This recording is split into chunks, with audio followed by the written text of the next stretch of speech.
Então, boa noite a todos, meus caros.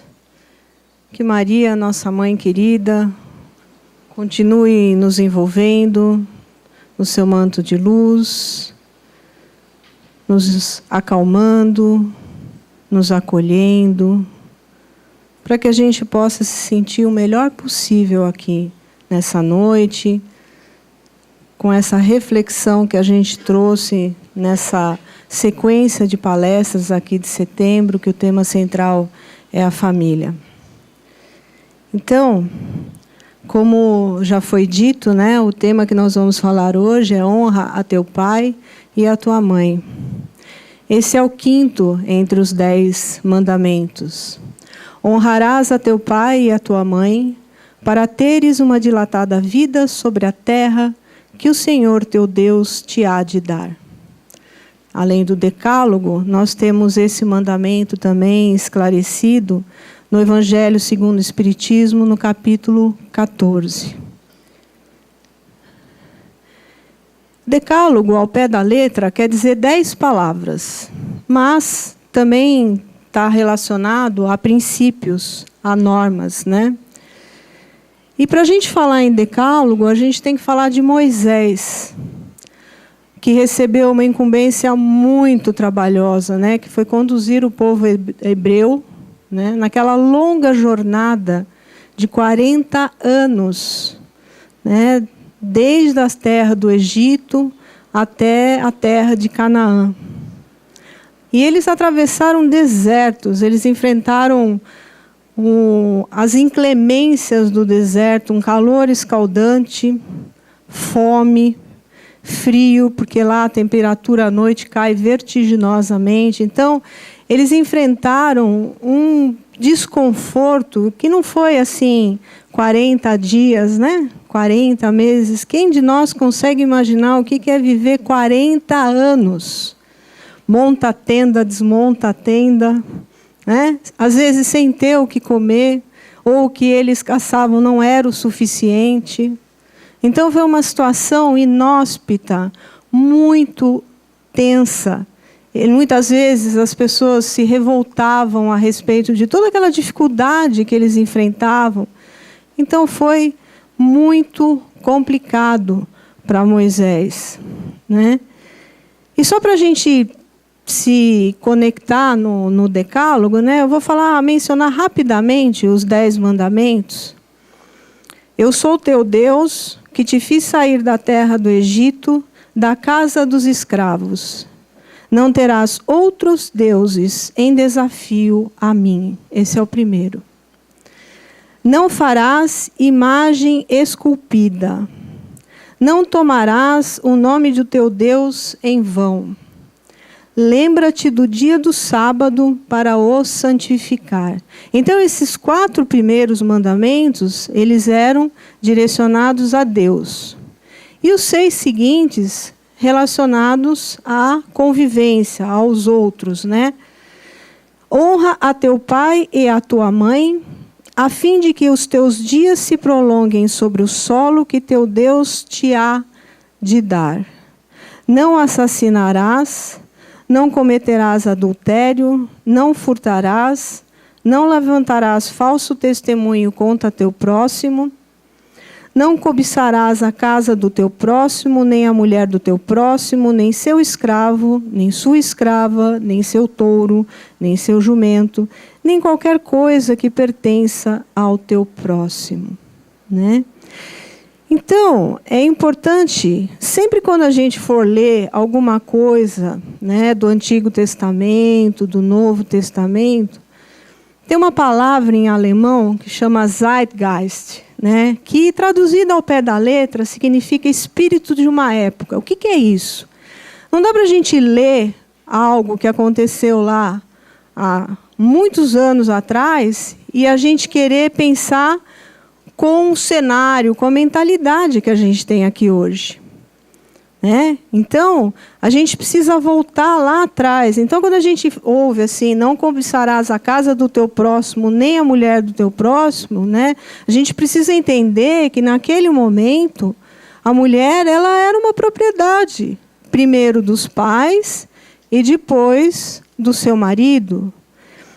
É importante também a gente perceber que está escrito aqui assim, que no 5º mandamento, o solo que teu Deus te há de dar, porque quando Moisés recebeu esses mandamentos, né, a tábua das leis, lá no Monte Sinai, eles ainda não haviam concluído a sua jornada, a peregrinação desses imensos 40 anos.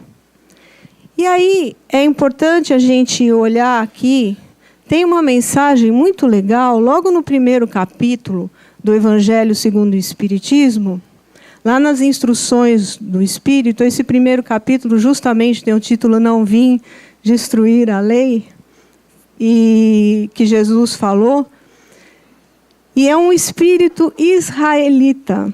Olha que interessante que ele fala. Deus é único. E Moisés, o Espírito que Deus enviou, com a missão de fazê-lo conhecer, não somente pelos hebreus, mas também pelos povos pagãos. O povo hebreu foi um instrumento de que Deus se serviu para fazer a sua revelação. Os mandamentos de Deus dados por Moisés trazem o germe da mais ampla moral cristã. Os comentários da Bíblia reduziam-lhe o sentido, porque postos em ação em toda a sua pureza, não seriam então compreendidos. Mas os 10 mandamentos de Deus nem por isso deixaram de ser o verdadeiro, o brilhante frontispício da obra, como um farol que devia iluminar para a humanidade o caminho a percorrer. Então, olha que importante, né? Estava sendo aberto com os 10 mandamentos um portal para toda a humanidade. Então, às vezes as pessoas falam assim, nossa, mas será que tudo, né, que Moisés falou era divino? Será que era... Né? E a gente tem que levar em consideração que era um trabalho gigante, não só por causa de todo o desconforto que eles estavam passando, mas eles estavam vindo do Egito. O Egito era politeísta, né? Eles tinham a idolatria, eles adoravam imagens.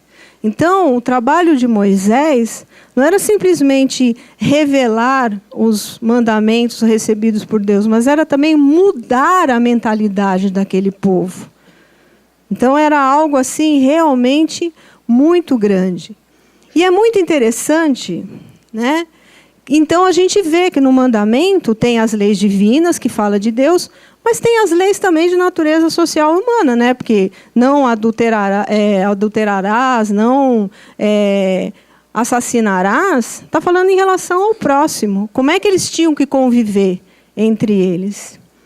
E esse mandamento tem 2 questões muito importantes. É o único mandamento que tem uma promessa, né?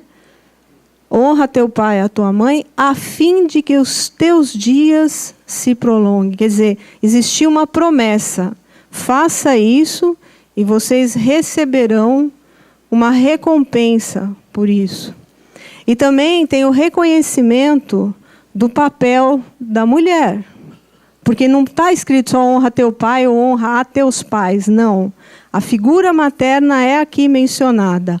Honra a teu pai e a tua mãe. E a gente precisa levar em consideração que se nem tudo que Moisés revelava para o seu povo era de origem divina, era necessário que fosse atribuído a ele o poder do convencimento. Porque a missão dele foi uma missão importantíssima, preparatória, né? Para depois, cerca de 400 anos depois, Jesus chegar e mudar um pouquinho, fazer ajustes em relação ao progresso daquela imagem que tinha sido construída de Deus, que ainda precisava ser muito repressor, ainda precisava ser uma coisa assim muito dura, porque, como diz nas palavras que tem aqui no Evangelho, eles eram semi-selvagens, né? Então, era um trabalho desafiador. E quando Jesus chegou e trouxe uma outra visão de um pai amoroso, um pai acolhedor, um pai que perdoava, isso só foi possível porque todo aquele trabalho já tinha sido feito anteriormente. E a doutrina espírita vem na sequência. Então é sempre importante a gente perceber que o que vem depois não desconstrói o que já aconteceu antes, né? Simplesmente vem aprimorando, porque nós também, enquanto espíritos, também estamos evoluindo.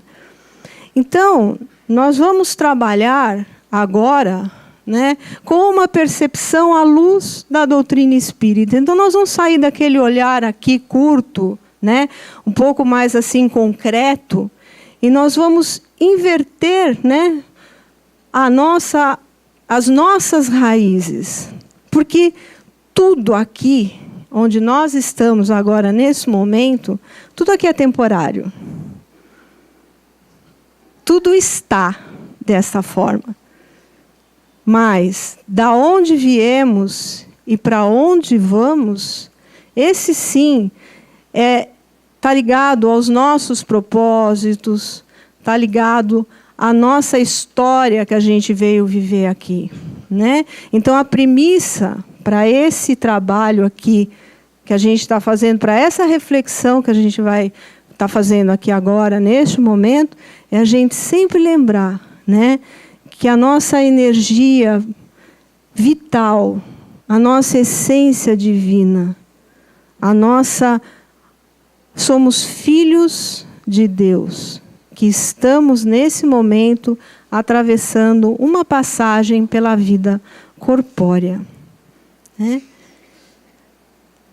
E assim, né, Jesus falou: meu reino não é deste mundo. Quer dizer, ele já queria que a gente começasse, ele já estava preparando de novo, né, a humanidade para transcender, para ir além. E aí, no Evangelho segundo o Espiritismo, existe essa explicação do parentesco corporal e espiritual. E ele fala assim: as heranças e parecências físicas são decorrências dos gametas. No entanto, o caráter, a inteligência e o sentimento procedem do espírito, que se corporifica, quer dizer, ganha um corpo pela reencarnação, sem maior dependência dos vínculos genéticos com os progenitores. Que explica aquela questão, né, de você ter vários irmãos criados da mesma forma, dentro do mesmo ambiente doméstico, né, e eles serem absurdamente diferentes entre si. E a gente fica tentando aqui olhar aos olhos da ciência e falar: não, mas né, o ambiente é o mesmo, né? O cenário que eles habitam é o mesmo. Mas desde pequenos eles manifestam, né? Nós manifestamos características diferentes dos nossos irmãos ou dos familiares. Por quê? Porque nós somos um espírito, né? Os nossos pais, eles foram os meios, né, para a gente chegar e aportar aqui nesse planetinha chamado Terra. E outra coisa muito interessante, né, que se fala, né, se você tem parentesco corporal, né, quer dizer, uma ligação que foi criada de uma forma assim mais específica, pontual, né? Então a gente, às vezes, aquela sensação que a gente encarna numa família, né, e se sente o verdadeiro peixe fora d'água, né? Todo mundo vai para a direita e a gente quer ir para o outro lado, né? Vai para frente, a gente quer ir para outra direção, né? Então, existe a situação realmente da necessidade do espírito aportar, né, entre outros espíritos com os quais ele não tem assim tanta sintonia, tanta conexão, para o seu aprimoramento.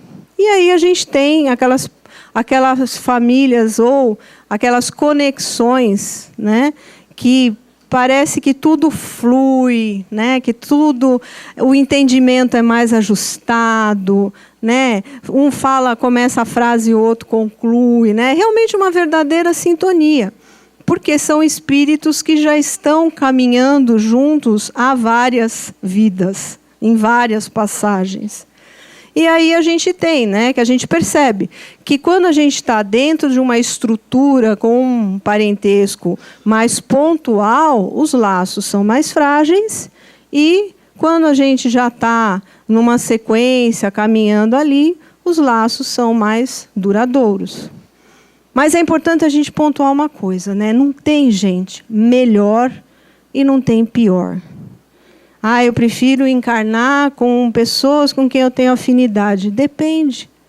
Se naquele momento, para o nosso aprimoramento, para o nosso desenvolvimento, para a gente cumprir com o planejamento reencarnatório, que nós ficamos ali na pátria espiritual, cuidando, planejando, um monte de ajuda, um monte, né, de informação, de treinamento, de estudo. Se a gente vem aqui, a gente vai.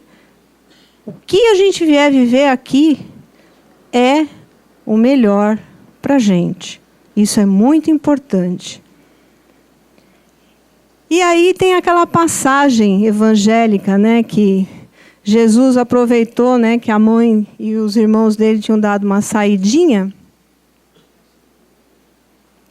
e fez uma festinha em casa, né? Então juntou um mundaréu de gente lá na casa dele, não cabia mais ninguém.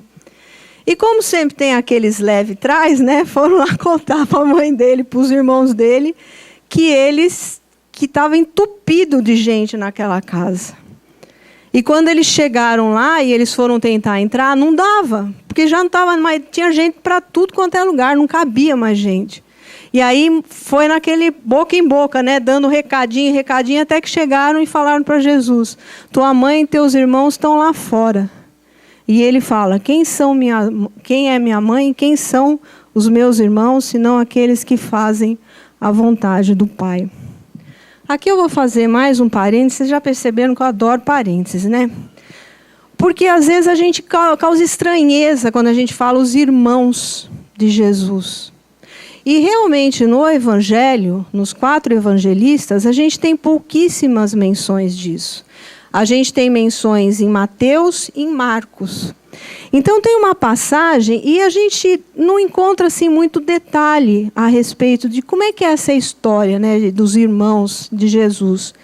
Mas a gente tem em outros evangelhos, né, e também em outras religiões, como por exemplo os cristãos ortodoxos, né, eles aceitam uma versão na qual José era muito mais velho que Maria.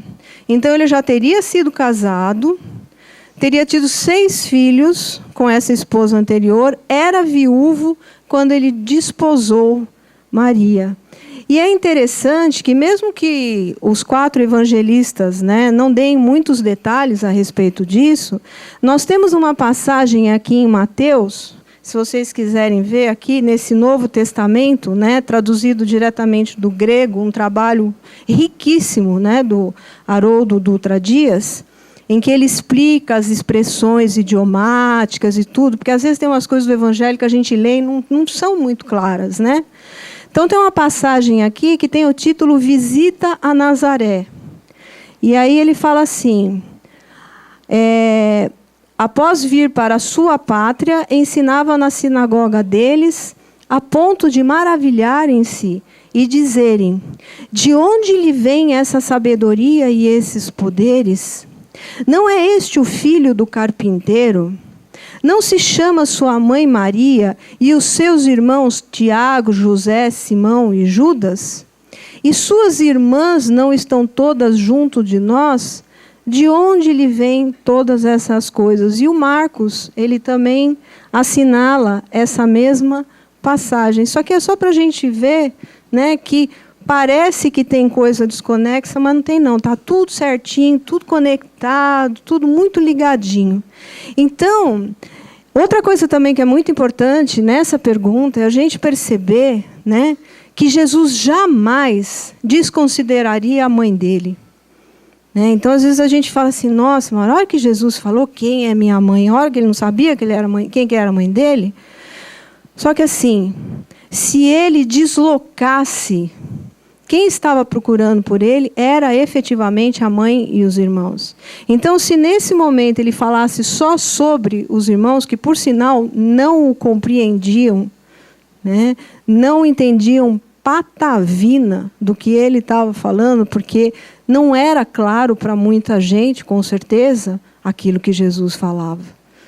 Né? E se ele tirasse, né, Jesus é o verbo, e nada do que a gente analisar dentro do Evangelho, nós podemos esquecer um segundinho que seja, uma unha, que é Jesus. O Espírito, né, está lá no livro dos Espíritos, mais puro e evoluído que nós já tivemos aqui na Terra. Então, não é possível que Jesus falasse alguma coisa em demérito à sua mãe. Mas naquele momento, ele queria que as pessoas começassem a considerar uma abrangência maior no que diz respeito à nossa família e aos nossos irmãos, como a gente várias vezes fala aqui.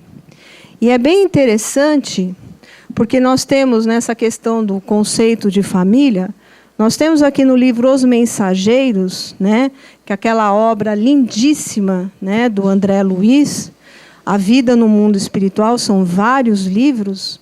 A gente tem uma passagem aqui de um espírito que se chama Otávio, e ele conta para o André Luiz, numa das passagens, né, ele foi preparado na espiritualidade, né, a sua encarnação, a sua preparação durou cerca de 30 anos, e ele teve 6 entidades muito amigas, muito queridas, que ajudaram o Otávio de uma forma significativa.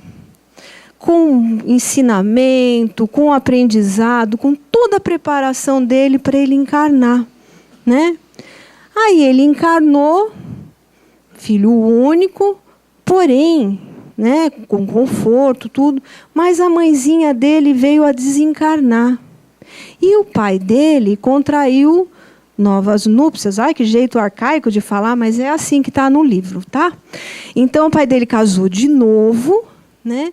E a madrasta dele, com quem ele nunca se deu, porque ele nunca aceitou a madrasta, claro que é só o Otávio, tá? Isso não acontece na vida da gente, é só não sei nem por que eles puseram assim ali, mas ele não aceitava a madrasta. Ela já tinha 3 filhos da união anterior dela, e ela teve mais 3 filhos com o pai dele. 3 mais 3 dá quanto, gente? 6 entidades amigas, 6 irmãozinhos que Otávio teve. E quando o pai dele desencarnou muito cedo, o Otávio ocultava algo em torno de 20 anos, eis que a madrasta dele pede ajuda para ele, com os irmãos dele. E o Otávio não se sensibilizou. Então, vocês estão percebendo, e ele contando para o André Luiz como ele falhou na encarnação, na oportunidade que ele teve. Vocês estão entendendo como é que são esses laços familiares, como eles são amplos, como são inúmeras variáveis? Então, é sempre bom a gente perceber, né, qualquer que seja a situação, né, os vínculos, né, os laços que nós temos parentais, né, sempre existe um grande sentido, um grande propósito em tudo isso.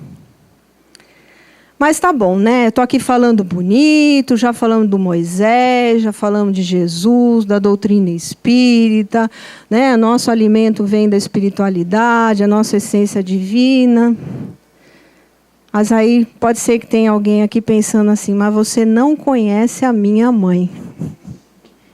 Nunca viveu, você não tem ideia o que é morar com meu pai. E faz sentido, né? Porque faz pouco tempo aqui, não faz tão pouco tempo assim, mas vamos lá. Então, vamos falar da ciência. Vamos falar da ciência, do nosso vaso físico. A gente tem uma parte, né? A gente sabe, né? A ciência já está muito desenvolvida, né? Já mapeou o nosso cérebro, lobo, né? Parietal, temporal, occipital, frontal. E também já mapeou que nesse córtex pré-frontal, o desenvolvimento dele, ele é muito importante, ele está diretamente ligado lá pelo seu... Ele completa a sua formação lá entre 20 e 25 anos. E aí, isso quer dizer que, nesse momento, nós estamos prontos. O nosso vaso físico, o nosso veículo humano está pronto. E faz um monte de coisa. O córtex pré-frontal é muito importante, mas um componente muito interessante que é importante falar, ele tem redes neuronais envolvidas no juízo, na tomada de decisão e no controle de impulso. Quando a gente fala tomada de decisão, o que vem na cabeça? Vou ter que responder? Livre-arbítrio. Então, o que quer dizer a conclusão, né, do nosso aparelho psíquico, né, da nossa estrutura fisiológica, né, falando um pouco da ciência, porque a ciência tem que se unir com a religião. Significa que o espírito se torna apto a começar a construir a sinfonia da sua existência. E aí, começa a entrar em vigor aquela frase linda do Paulo aos Coríntios, né? Tudo me é permitido, mas nem tudo me convém.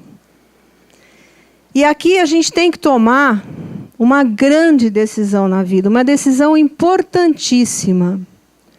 Se a gente vai viver apesar de, ou se a gente vai viver a partir de.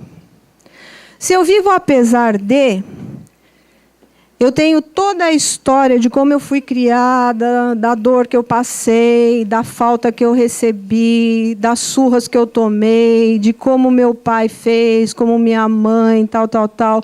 Eu tenho um leque de acusações, eu tenho tudo que eu vivi aqui, ó, nas minhas costas. Então eu ando a vida assim, ó, com aquele peso. Sempre lembrando, sempre repetindo, sempre julgando os meus pais, os nossos pais. O Oscar Wilde é um escritor e dramaturgo britânico, ele falou assim, os filhos começam amando seus pais. Quando adultos, eles os julgam e, às vezes, eles os perdoam. Porque se nós temos nesse momento, se nós sabemos, né, o nosso vaso físico está íntegro, totalmente habilitado, né, para a gente dar sequência na nossa vida. Se a gente tem uma estrutura psíquica, se a gente tem uma conexão espiritual, o que nos impede de nos tornarmos responsáveis pela nossa vida, pelos nossos passos, pelos nossos caminhos? Tudo bem, né, que eu forcei um pouco aí nessa imagem. A gente não acorda assim todo dia, eu sei, né? Mas a gente precisa abrir os braços para a vida. A gente precisa abraçar, encarar, ir para a vida. Porque imagina se a gente dirige um carro olhando o tempo todo no retrovisor. O que vai acontecer? Não vai colidir? Difícil, gente. Então, o retrovisor, ele é uma referência. Referência. Mas a direção, onde que está? Diante da gente. E a gente vai falar assim, mas sabe o que é, né? Olha, os tempos agora, né? Toda essa cobrança, a vida, está tudo muito difícil. Olha, os índices de depressão estão tão altos, o suicídio. Gente, melancolia não é invenção do século XXI. Tristeza, a pessoa se sentir amarga, se sentir sem vontade de ir. Então vamos lá, né? Volta no Evangelho lá. Vamos falar do Bartolomeu. Aí a gente tem uma passagem aqui lindíssima, né? Que chama Bom Ânimo, no livro Boa Nova, né? Também é do nosso querido Chico Xavier. E tem umas passagens aqui, porque o Bartolomeu era tudo isso. Ele era um cara angustiado, um cara entristecido, um cara que olhava assim para os acontecimentos, então ele via as angústias da vida, a roubalheira, né? Um querendo passar a perna do outro, um matando o outro, toda aquela agressão, toda aquela criminalidade. E ele vivia cabisbaixo. Ele se sentia ele tinha uma relação de não pertencimento com a família, porque ninguém gostava dele, todo mundo tratava ele mal. A mãezinha, que era tão querida, era a única que acolhia ele, tinha desencarnado. E Jesus não perdeu a oportunidade, não estava só querendo fazer a sua divulgação, não, ele senta e conversa com o Bartolomeu e ouve todas as lamúrias, as lástimas do Bartolomeu, né? E lá pelas tantas ele fala assim: não quero senão acender o bom ânimo no espírito dos meus discípulos. Achas então que eu teria vindo a este mundo sem essa certeza confortadora? Né? Quer dizer, o que Jesus veio fazer se não plantar esperança no coração da gente? A vida terrestre, Jesus continua, é uma estrada pedregosa que conduz aos braços amorosos de Deus. O trabalho é a marcha, a luta é a caminhada de cada dia. O Evangelho... Aí o Bartolomeu escuta, mas estava ali, né, acostumado na resmunguice. Então ele pergunta assim: mas Jesus, o Evangelho exige de nós a fortaleza permanente? E olha o que Jesus fala, gente. A verdade não exige, transforma. A alegria, a coragem e a esperança devem ser traços constantes nas atividades de cada dia. Quem estará perdido se Deus é o Pai de todos nós? Ele não falou no seu Evangelho das ovelhas do rebanho do meu Pai, nenhuma se perderá? E aí, vamos dizer que com tudo isso que eu falei, você ainda está se sentindo pequenininho, ainda está meio assim, né? Entristecido. Eita, se usar o negócio certo, vem lá. Então vamos lá. Uma visão assim bem antropocêntrica, né? Voltado no eu, né? Pode ver que não tem tio, não tem irmão, não tem nada. Aqui é você, aqui embaixo. E tudo que precisou acontecer só considerando 4 gerações, para cada um de nós estar aqui. Quem ainda acha que não é importante? E aí, de novo, lembrando lá da árvore, né? A gente pode pensar assim, aquelas figuras, né, não identificadas, né?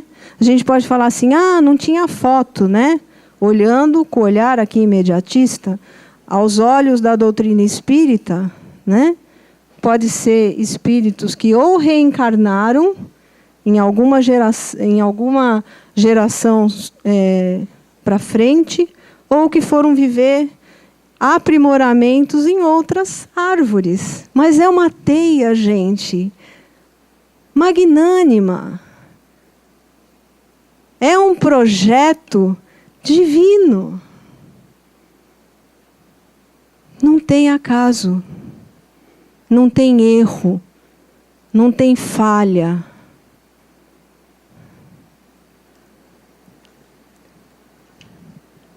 Tem umas passagens muito interessantes no livro Nosso Lar, mas eu vou ter que pular, porque eu já falei demais. Mas tem lá falando a respeito de brigas, a respeito de herança nas famílias, como isso faz mal, a permuta de ódio, né? Às vezes a pessoa desencarna, né? A gente fica com raiva do que ela fez, o nosso pai, a nossa mãe, eles ficam com raiva daquilo que a gente não fez. Essa permuta é extremamente prejudicial para o nosso equilíbrio psíquico e espiritual, né? Tem também o exemplo da mãe de André Luiz, né? Um espírito elevadíssimo, né? Estava acima de André Luiz. André Luiz não podia visitar a mãe, ela que tinha que visitá-lo. E ela sabia, né, que o pai dele tinha tido 2 amantes que estavam lá no umbral, ele e essas irmãzinhas sofredoras, porque ela não falava as amantes do seu pai, ela falava essas irmãs. E ela estava planejando o reencarne dela, de novo tomando o pai do André como esposo dela, e aquelas 2 irmãs, né, infelizes e sofredoras, iam ser filhas dela. E o Emmanuel fala assim para a gente, quando a gente começa a falar, mas é difícil, né? Eu tenho tanta coisa, eu não consigo perdoar, eu não consigo deixar para trás o que eu sofri com meu pai, com minha mãe. E ele fala assim: somos espíritos enfermos, com ficha especificada nos gabinetes de tratamento, instalados nas esferas superiores, dos quais instrutores e benfeitores da vida maior nos acompanham e analisam ações e reações. Mas é preciso considerar que o facultativo, mesmo sendo nosso Senhor Jesus Cristo, não pode salvar o doente e nem auxiliá-lo de todo, se o doente persistir em fugir do remédio. E uma coisa é certa, né? Jesus não tem pressa. Deus, nosso Pai, tampouco. Então, a gente vai, se a gente não consegue agora, a gente vai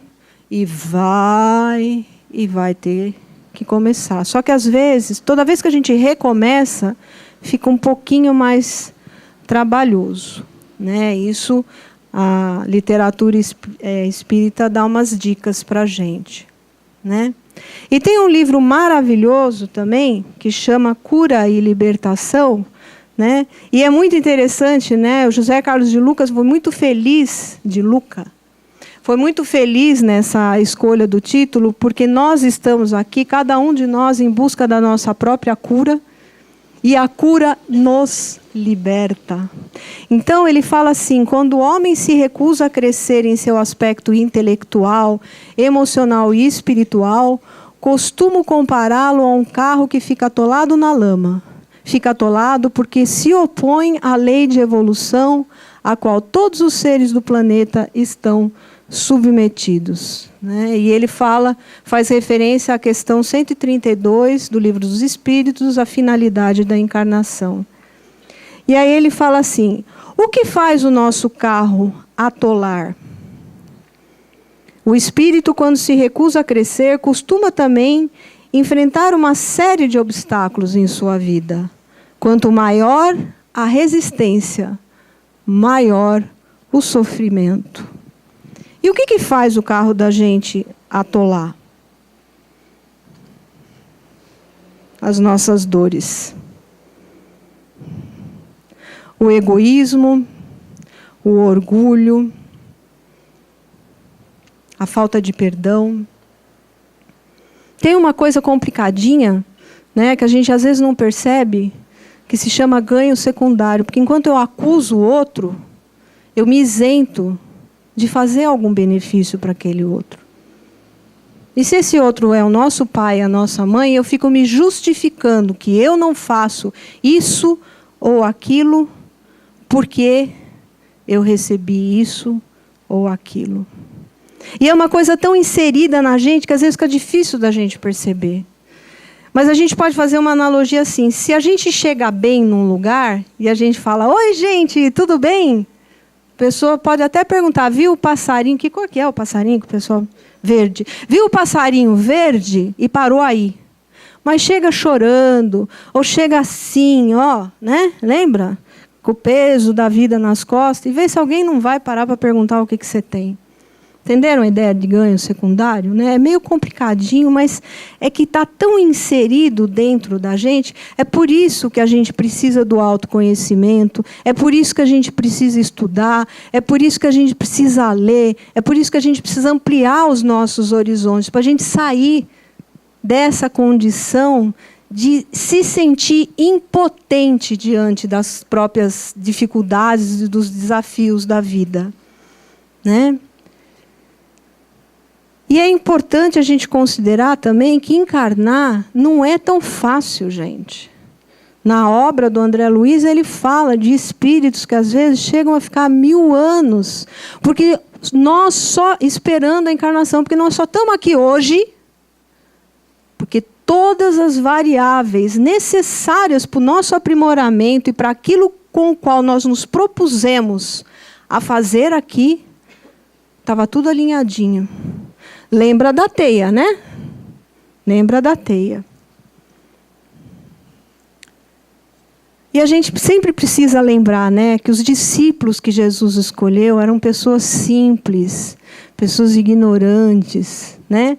Pedro, quando Jesus falou que ele ia negá-lo, Pedro não tinha o autoconhecimento necessário sobre si mesmo. E ele falou, não, vou nada. É a gente ir lá se preparando para reencarnar. Não, pode mandar isso. A gente vai lá, a gente faz. A hora que a gente chega aqui, o que a gente faz? Gente, treme, desanima, deprime. Judas, né? Judas foi um iludido. Ele não quis prejudicar Jesus, mas ele acreditou em quem não devia. Quantas vezes a gente se ilude também na vida, com benefícios imediatos. Fica brigando por causa de dinheiro. Vai levar quanto para o plano espiritual? Não vai levar. Tomé, que tocou, precisou tocar chagas. A gente sempre pensa, às vezes, né? Se isso acontecer na minha vida, aí eu vou acreditar que Deus está junto comigo. É o contrário, gente. A gente fortalece a fé para as coisas acontecerem com a gente. É inverso. Bartolomeu, que nós já falamos. E é isso. Né?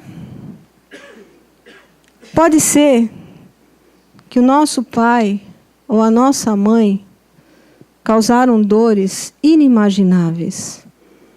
Abandono, rejeição, tentativa de aborto. Pode ser que eles tenham metido realmente o pé na jaca.